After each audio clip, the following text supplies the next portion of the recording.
एक तरफ जहां वैक्सीनेशन को लेकर कई इलाकों में कमी देखने को मिल रही है, तो वहीं ग्रामीण इलाकों से परेशान करने वाली खबरें आ रही हैं। ग्रामीण इलाकों में लोगों के अंदर वैक्सीन को लेकर कई भ्रम हैं।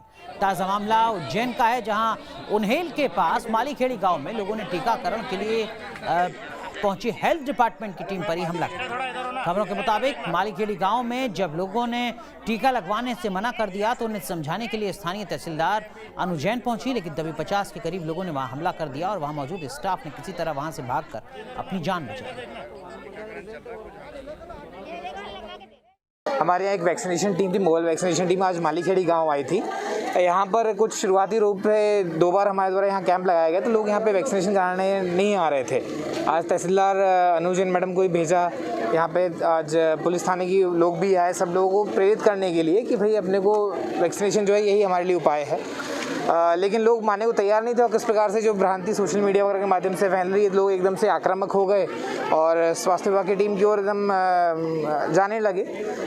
एक सहायक सचिव जो यहाँ पे हैं, उनके हस्बैंड हैं, वो जो बीच बचाव कर रहे थे, उनके ऊपर थोड़ा सा वार किया गया लठके द्वारा और उसमें हम लोग कार्रवाई कर रहे हैं। उन लोगों को बता रहे थे, समझा रहे थे, तो किसी को एक पासलौत का व्यक्ति है जो यहाँ का दामाद है, वो आया और सहायक सचिव के पति को एक डंडा मारा। मुकदमा कायम कर रहे हैं, FIR हुई हैगी। FIR होने के बाद में केस रजिस्टर होकर विवेचना की जाएगी। उधर आगर मालवा के इलाके के गांव में एक महिला वैक्सीन न लगवाने पर अड़ गई। महिला का कहना था कि वो किसी भी हाल में टीका नहीं लगवाएगी। इस घटना से आप ये अंदाजा लगा सकते हैं कि ग्रामीण इलाकों में लोगों का वैक्सीनेशन करना कितनी बड़ी चुनौती है।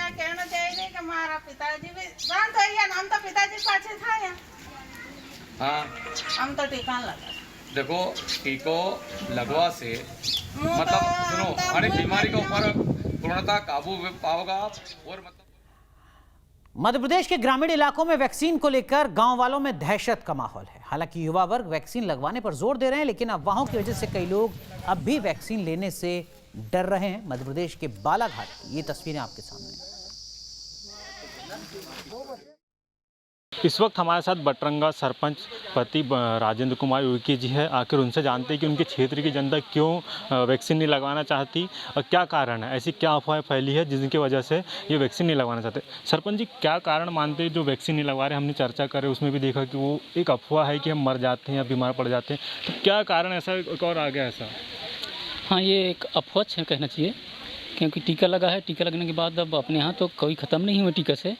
हालांकि जैसे दूर दूर में कभी बताए कि टीका लगने से ख़त्म होते हैं, ऐसा टाइप की एक अफवाह हुआ है। बाकी वैक्सीन लगने से हमारे यहाँ ख़त्म नहीं हुए हैं अभी तक के। तो आपके द्वारा कुछ समझाई दी जाएंगी, क्योंकि जिस तरह से हमने चर्चा करे तो उनके मन में बैठ गया है कि हम नहीं लगवाएंगे, मर जाते हैं, इस तरह से ऐसी कुछ, तो आप लोगों के द्वारा क्या समझाई दी जा रही है? नहीं, तो हम तो यही कहते हैं जी, क्योंकि टीका लगाना ज़रूरी है और टीका लगने से क्या है, बीमारी का असर कम होता है। यही बताता हूँ मैं तो पूरे पंचायत में भी घूम के। और बाकी क्या है, अफवाह की वजह से लोग लगाना नहीं चाह रहे हैं। यहाँ कैंप वगैरह लगा है था क्या कुछ इनको ऐसा समझाइश देने के लिए? नहीं, अपने यहाँ कैंप तो नहीं लगा है। उसके बारे में जो आशा कार्यकर्ता आते हैं वही बताते हैं, पर उनको भी क्या है, गांव के लोग अफवाह की वजह से भगा देते हैं। तो आपने देखा, एक तरफ वैक्सीन को लेकर गांव के लोगों में भ्रम की स्थिति बनी हुई है, तो दूसरी तरफ गांव में कोरोना साइलेंट किलर बनकर कहर बरपा रहा है। यूपी के बलिया के सोहव गांव में महज 1 महीने के अंदर करीब 40 लोगों की मौत हो चुकी है। कुछ परिवार तो ऐसे हैं जहां क्रियाकर्म करने के लिए भी कोई नहीं बचा।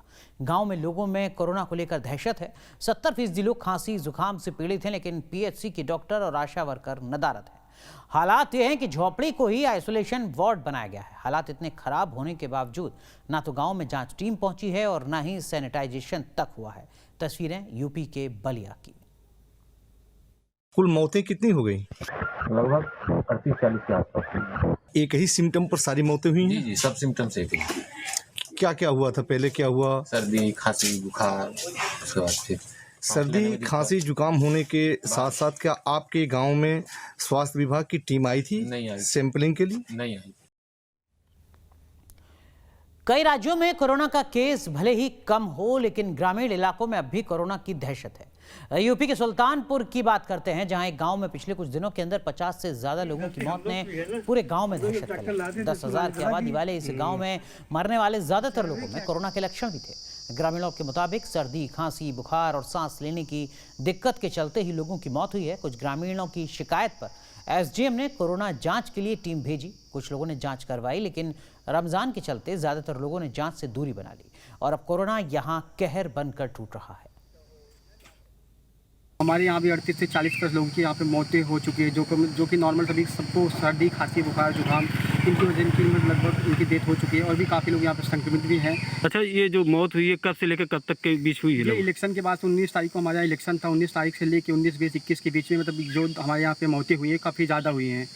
ये फिलहाल काफ़ी ज़्यादा हुई हैं, एक एक दिन में 10 से 11 लोगों की मौतें हो रही थी। कम से कम 38-40 लोग हुए हैं लगभग, और सब लोग बता रहे हैं 80 लोग भी मर चुके हैं। आसपास ये गांव बहुत बड़ा है और ये मतलब मरने को कोई मतलब मालूम नहीं है कोरोना से हुआ है या कैसे हुआ है, कुछ क्लियर नहीं है। सांस फूलने से हो रही है तो लगभग। यूपी के कई गांवों में अब भी वैक्सीन को लेकर ग्रामीणों में भ्रम की स्थिति बनी हुई है। लोगों में डर का माहौल है। हालांकि स्थानीय प्रशासन की मदद से लोगों को वैक्सीन के लिए जागरूक किया जा रहा है। बावजूद इसके वैक्सीन की रफ्तार यूपी के सहारनपुर के गदनपुरा गांव में बेहद धीमी है, जिसके चलते कई और वजह भी बताई जा रही हैं। क्या है वजह, बता रहे हैं हमारे सहयोगी। कोरोना वैक्सीन को लेकर ग्रामीण इलाकों की क्या कुछ हकीकत है, उसी को जानने के लिए हम पहुंचे हैं सहारनपुर के इस गदनपुरा गांव में, जो कि जिला मुख्यालय से करीब 10 से 15 किलोमीटर की परिधि के अंदर आता है। और यहां पर वैक्सीनेशन अभी तक हुआ कि नहीं हुआ, और वैक्सीनेशन को लेकर यहाँ के जो गाँव के लोग हैं उनकी क्या राय है, वो लगवाना चाहते हैं कि लगवाना चाहते हैं, उस पर बात करने के लिए गांव के कुछ ग्रामीण हमारे साथ हैं। सबसे पहले हम जो गांव के प्रधान हैं संजय वालिया, उनसे बात करते हैं। ठीक है, भ्रम तो जरूर है गांव के लोगों में कि टीका लगवाने से शायद कुछ दुष्परिणाम आए, लेकिन उसके बावजूद भी अगर टीम आएगी तो गांव के लोग ऐसा नहीं है कि अनपढ़ ज़्यादा हैं, पढ़े लिखे लोग भी यहाँ पे हैं। उसमें जो 50 साल से ऊपर के हैं कहीं ना कहीं लगवाने को तैयार हैं। लेकिन अगर हम लोग यहाँ से शहर जाने का काम करें तो लॉकडाउन भी है, पुलिस का बर्ताव अच्छा नहीं है। अगर सारा देहात शहर की तरफ जाने का काम करेगा तो आप सोच सकते हो कि शहर का क्या हाल होगा। 8-7 गांव पड़ते हैं न्याय पंचायत में, उसके मुख्यालय पे कर दी जाए तो आदमी आराम से उस गांव तक पहुंच पाएगा। आप क्या कहेंगे, आपने वैक्सीन लगवाई नहीं लगवाई, अब तक क्या दिक्कत है? नहीं जी, अभी तक तो कोई यहाँ पे मतलब डॉक्टर या कोई टीम आई नहीं है आज तक जो कहीं वैक्सीन लगवाए। और अगर ब्लॉक पे भी गए हैं तो वहाँ सारा दिन खड़े हो गए, नंबर ही नहीं आया। अच्छा, तो फिर वापस इसी तरह घर आना पड़ा। 2-2, 3-3 दिन नंबर नहीं आया। वैक्सीन को सही नहीं मान रहे, कह रहे हैं उनको डर लग रहा है वैक्सीन लगवाने का, तो क्या? नहीं, ऐसी कोई बात नहीं है। हम तो विश्वास में गए थे, सब लगाएंगे जब इसकी वो प्रक्रिया होगी, सब इससे पीछे नहीं हटेगा कोई गांव में। यहाँ कोई टीम आ रही है कोई टीम नहीं करने के लिए वैक्सीन? कोई टीम नहीं आई अब तक यहाँ पर। आप क्या कहेंगे? मैं कहूँगा जी, हम एक दिन 10-12 आदमी गए थे पुहार का। उस दिन यहाँ ऐलान हुआ था कि जी वैक्सीन लगवाने वहाँ चले जाओ पुहार का। तो हम पहुँचे जी, वहाँ हमारा नंबर ही नहीं आया, इतनी भीड़ थी वहाँ। रुड़की के देहाती इलाकों में भी कोरोना तेजी से पैर पसार रहा है। आसपास के गांव में कई मौत हो चुकी हैं और भय का माहौल बना हुआ है।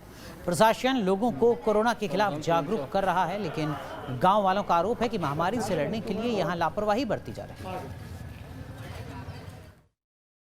यहाँ पर कम से कम 50-60 बंदे मर चुके हैं कोविड की वजह से। प्रशासन की ओर से क्या? प्रशासन की ओर से कोई भी किसी तरीके की भी कोई सुविधा नहीं है।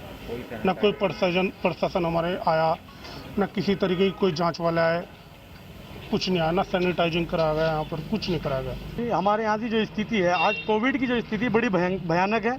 हमारे यहाँ पिछले 1-1.5 महीने के अंदर लगभग 50 से 60 मौतें हो चुकी हैं और लगभग जिसके अंदर जवान जो लड़के, कई तरह के जवान जो हमारे बीच से जो जा चुके हैं, हमें उनका दर्द का महसूस होता है कि हम लोगों के बीच में उनका इलाज नहीं हो पा रहा। पहली बात तो यहाँ सैनिटाइज नहीं हुआ, एक दफ़ा भी यहाँ पे कोई सैनिटाइज करने की कोई टीम नहीं, कोई प्रशासन, कोई चिकित्सा की कोई टीम नहीं, किसी ने कोई व्यवस्था नहीं कराई। मतलब सरकार भी आंख बंद करके बैठी हुई है। और जो रेड कैटेगरी के विलेजेस हैं जहाँ पर सिम्टोमेटिक मरीजों की अधिक संख्या रिपोर्ट हुई है, वहाँ पर प्राथमिकता से सैम्पलिंग कैंप्स आज की तिथि तक पूरे कर लिए जाएंगे। इसके पश्चात भी लगातार उनको टाइम एंड अगेन रिव्यू किया जा रहा है कि जहाँ भी विलेज स्तर पर लोग सिम्टोमेटिक पाए जा रहे हैं उनकी प्राथमिकता से सैम्पलिंग करा ली जाए। लिबरेरी गांव में भी 1537 सैंपल्स फ्राइडे तक हो चुके थे। प्रयास लगातार यही किया जा रहा है कि मैक्सिमम सैम्पलिंग कराई जा सके। अब बात आगरा की, जहां ब्लैक फंगस के मामलों में लगातार इजाफा हो रहा है। यहां 4 दिन के अंदर ब्लैक फंगस मरीजों की संख्या 22 के करीब पहुंची। न्यूज़ नेशन संवाददाता की ये रिपोर्ट देखिए। कोरोना की चैन तोड़ने के लिए प्रदेश में सरकार ने ट्रिपल टी पर काम किया और ट्रिपल टी का फार्मूला जिस तरह काम आया उससे नतीजा साफ है कि आंकड़े लगातार कम हो रहे हैं। आगरा में पिछले 24 घंटे में 49 मामले सामने आए। इसे प्रशासन की सख्ती कहें या फिर सीएम की पाठशाला का असर कि आंकड़े कम हो रहे हैं। लेकिन अब दूसरी समस्या सामने है, ब्लैक फंगस। उसको लेकर आगरा में क्या कुछ तैयारी है, ये जानने के लिए प्रिंसिपल डॉक्टर संजय गाला हमारे साथ मौजूद है। सर, अभी हाल ही में जिस तरीके से आंकड़े ब्लैक फंगस के बढ़ने लगे हैं और अब आगरा में इसमें कितने मामले हैं और क्या कुछ आपकी तैयारियां हैं इस ब्लैक फंगस को देखते हुए? आगरा के में कितने केसेस ये तो नहीं बता पाऊंगा, लेकिन हमारे मेडिकल कॉलेज में 22 केसेस हैं इस वक्त, टोटल 22 केसेस हैं और डेली 4-5 केसेस हमारे पास में ब्लैक फंगस के आ रहे हैं। और दिक्कत ये कि पेशेंट हमारे पास में बहुत लेट स्टेज में आ रहे हैं जिसमें डिसेमिनेटेड डिजीज़ है, क्योंकि इसमें फिर कोई भी दवा असर नहीं करती और बड़ी जो सर्जरीज होती है बहुत म्यूटिलेटिंग सर्जरी होती हैं और मरीज को बचाना बहुत मुश्किल होता है। इसलिए अगर समय से मरीज आ जाए तो उसका इलाज हम बेहतर कर सकते हैं। सर, तैयारियां क्या हैं आपकी? अगर हम बेड की बात करें, एक आइसोलेशन बेड शायद वार्ड आपने बनाया था ब्लैक फंगस को लेकर, क्या वो पर्याप्त है या कुछ उसको बढ़ा रहा है? देखिए, ब्लैक फंगस के मरीज को हम लोगों ने कैटेगरी में डिवाइड कर रखा है। जो ब्लैक फंगस के जो मरीज़ हैं या तो कोविड पॉजिटिव हो सकते हैं या कोविड नेगेटिव होते हैं। तो जो कोविड पॉजिटिव पेशेंट्स हैं उनके लिए हम लोगों ने 20 बेड रखे हैं और कोविड नेगेटिव पेशेंट्स के लिए हमने 28 बेड रखे हैं। तो क्योंकि जो कोविड पॉजिटिव पेशेंट है उनका कोविड का भी इलाज चलना है और ब्लैक फंगस का इलाज भी चलना है, और जो कोविड नेगेटिव पेशेंट है उनको खाली ब्लैक फंगस का इलाज चलना है। और इसके लिए हमने 20 जो बेड हैं वो ऑपरेटिव बेड भी रखे हैं कि जो पेशेंट ऑपरेट होते जाएंगे उनके लिए नाक कान गला विभाग में 20 बेड रखे हैं। और चूंकि केस जिस हिसाब से बढ़ रहा है, मुझे लगता है ये आंकड़ा भविष्य में और बढ़ सकता है। बड़ी भ्रांतियां हैं लोगों में कि ब्लैक फंगस, वाइट फंगस, कौन सी बीमारी खतरनाक है? वाइट फंगस खतरनाक है, ब्लैक फंगस खतरनाक है? और आपने कहा कि शुरुआती दौर में अगर मरीज आ जाए तो इलाज प्रॉपर मिल सकता है, तो उसको कैसे पता चलेगा कि मेरी शुरुआत हो चुकी है ब्लैक फंगस की? देखिए, जो ब्लैक फंगस, वाइट फंगस जो अभी टीवी में चर्चा में चल रहे हैं, दोनों के दोनों अपॉर्चुनिस्टिक इन्फेक्शन है। वो कभी भी नॉर्मल आदमी में नहीं होती हैं। जिनके लड़ने की शक्ति कम होती है, जैसे डायबिटिक हो गए या ट्रांसप्लांट पेशेंट्स हो गए, तो इन लोगों में ये इन्फेक्शन काफ़ी कॉमन है। तो उसके लिए समय रहते जैसे इसके लक्षण हैं, जैसे जो अभी ब्लैक फंगस है, नाक से डिस्चार्ज होना, नेज़ल स्टफीनेस यानी नाक बंद होना, चेहरे के एक साइड में सूजन, आँख में सूजन, आँख से दो दिखना, ये राइनोसेरिब्रल म्यूकोरमाइकोसिस कहते हैं। या न्यूमोनिया के लक्षण, उसके अगर कोविड नहीं है तो न्यूमोनिया के लक्षण आ रहे हैं तो भी, या और जब ब्रेन में पहुंच जाता है तो पेशेंट के जो कॉन्शियसनेस लेवल है वो कम होने लगता है।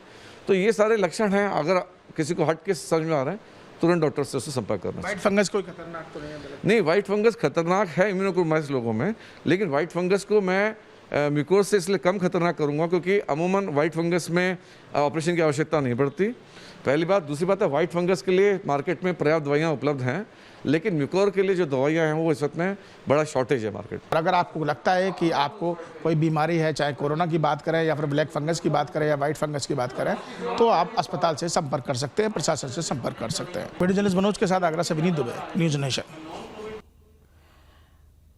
गांव में कोरोना को लेकर कई जगहों से अंधविश्वास की तस्वीरें भी सामने आ रही हैं। लोग कोरोना को पूजा पाठ के जरिए भगाने की कोशिश कर रहे हैं। ऐसी तस्वीर महाराष्ट्र के चंद्रपुर की चिमूर तहसील से सामने आई। यहाँ एक गांव में दवाई की जगह 21 दिन तक देवी के पूजन हवन का प्रोग्राम रखा गया। गांव वालों का मानना है कि देवी की आराधना से कोरोना का प्रकोप थम जाएगा। हमारे गांव से लेकर पूरे देश तक, महाराष्ट्र तक ये कोरोना की जो महामारी चल रही है, उस महामारी से बड़े बड़े डॉक्टर्स, बड़े बड़े हॉस्पिटल्स, बड़े बड़े साइंटिस्ट जो उपाय और जिस हिसाब से उपचार होना चाहिए वो हो नहीं रहा। इसके चलते पूरे गांव के लोग, शहर के लोग परेशान हो गए हैं। तो हमारे गांव के कुछ महिलाएं हैं, उस महिला ने एक मन बनाया कि और हमारे कुछ बुजुर्ग लोग हैं वो बताते थे कि पुराने ज़माने में जब डॉक्टर्स नहीं थे और सुख सुविधाएं नहीं थी, उस वक्त देवी देवता ही सबका सहारा था। अब उस देवी देवता का ही हमारे गांव के महिलाओं ने सहारा लिया। और अब बात वैक्सीनेशन की रफ्तार की, बात देश की राजधानी दिल्ली की। दिल्ली में वैक्सीन सेंटर पर 18+ के लिए वैक्सीन अब नहीं है। दिल्ली के एक ऐसे ही वैक्सीन सेंटर से हमारे सहयोगी मनीष चौरसिया की ये रिपोर्ट देखिए। अब ये जग जाहिर है कि दिल्ली में वैक्सीन की कमी है और यही बात अब वैक्सीनेशन सेंटर्स के बाहर दीवारों पर चस्पा कर दी गई है। साफ लिखा हुआ है कि यहाँ पर जो वैक्सीन है वो सिर्फ 45 प्लस वालों के लिए मौजूद है।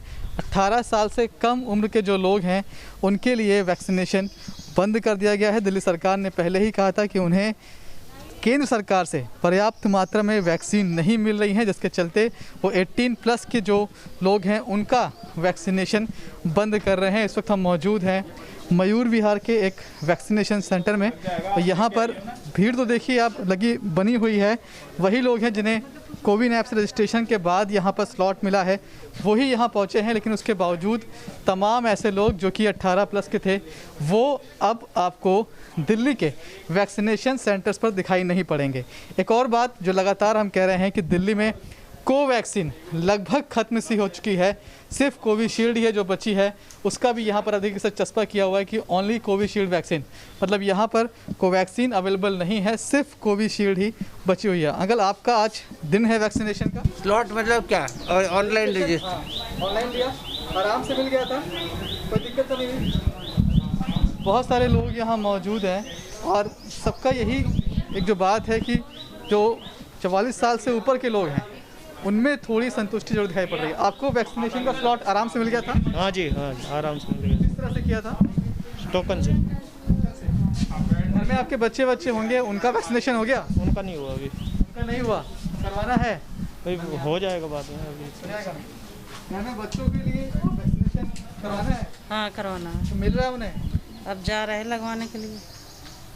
नहीं, आपके घर में बच्चे होंगे जो कि ठीक है, तमाम लोग हैं। और बात यही कि वैक्सीनेशन सेंटर्स पर अब ये बाकायदा लिख दिया गया है कि 18 प्लस वालों के लिए वैक्सीन नहीं है, कोवैक्सीन नहीं है, कोविशील्ड यहाँ पर है वो सिर्फ मौजूद है। तो कुल मिलाकर जो दिक्कतें हैं वो साफ दिखाई पड़ रही हैं। तमाम बुज़ुर्ग जो यहाँ आ रहे हैं वो खुद का तो वैक्सीनेशन करवा पा रहे हैं, लेकिन चिंता ये भी जाहिर कर रहे हैं कि घर पर जो बच्चे मौजूद हैं जिनकी उम्र 18 से ज़्यादा है, आखिर वो सुरक्षित कैसे होंगे, वो भी तब जब बात देश में कोविड के तीसरी लहर की हो रही हो।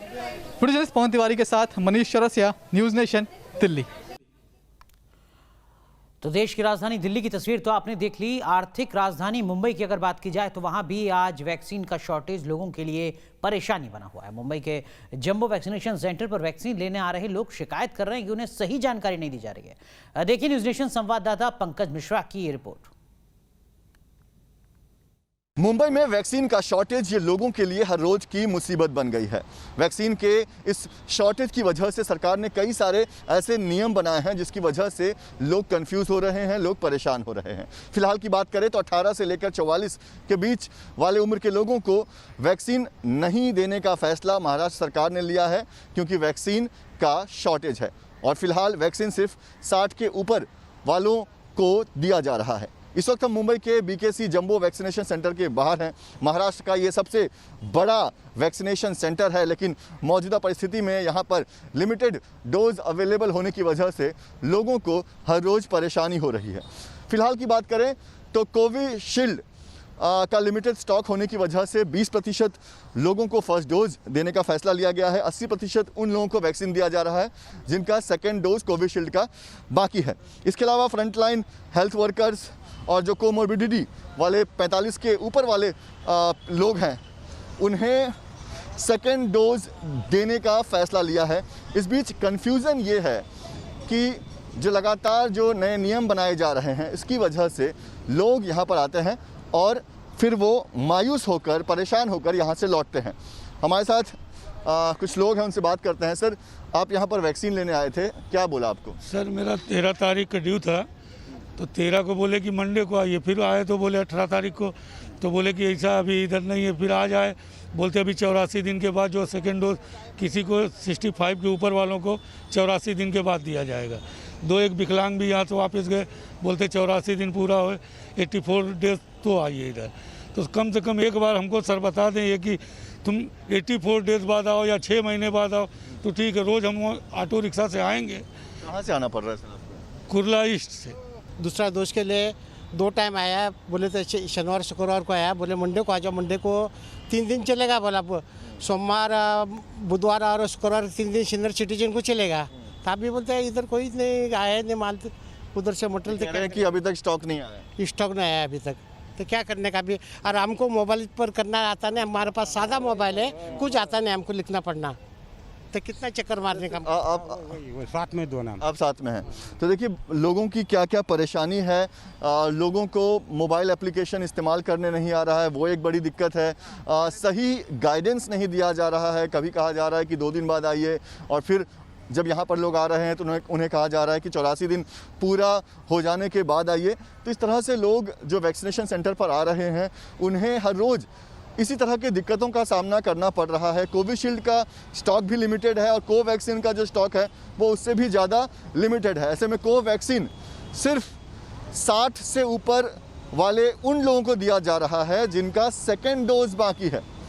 तो इस तरह से बीएमसी जो लिमिटेड स्टॉक है उसे लोगों को बांटने में लगी हुई है, लेकिन फिर भी जो कम्युनिकेशन की दिक्कत है उसके वजह से यहाँ पर लोग परेशान हो रहे हैं। बुजुर्ग, सीनियर सिटीजन्स और जो दिव्यांग लोग हैं वो यहाँ पर पहुँच रहे हैं, और फिर उन्हें पता चलता है कि आज वो वैक्सीन यहाँ पर नहीं ले पाएंगे, लिहाजा मायूस होकर लौट रहे हैं। तो वैक्सीन का शॉर्टेज भी है, और कहीं ना कहीं जो कम्युनिकेशन की प्रॉब्लम है उसकी वजह से भी यहाँ आने वाले लोगों को बहुत ज़्यादा दिक्कत हो रही है। वीडियो जर्नलिस्ट कामेश हल्दे के साथ पंकज मिश्रा, न्यूज़ नेशन, मुंबई। अब बात बिहार की, जहां इस वक्त वैक्सीनेशन होना किसी लॉटरी के लगने जैसा है। देखिए पटना में वैक्सीनेशन की ग्राउंड रिपोर्ट हमारे सहयोगी रजनीश सिन्हा के साथ।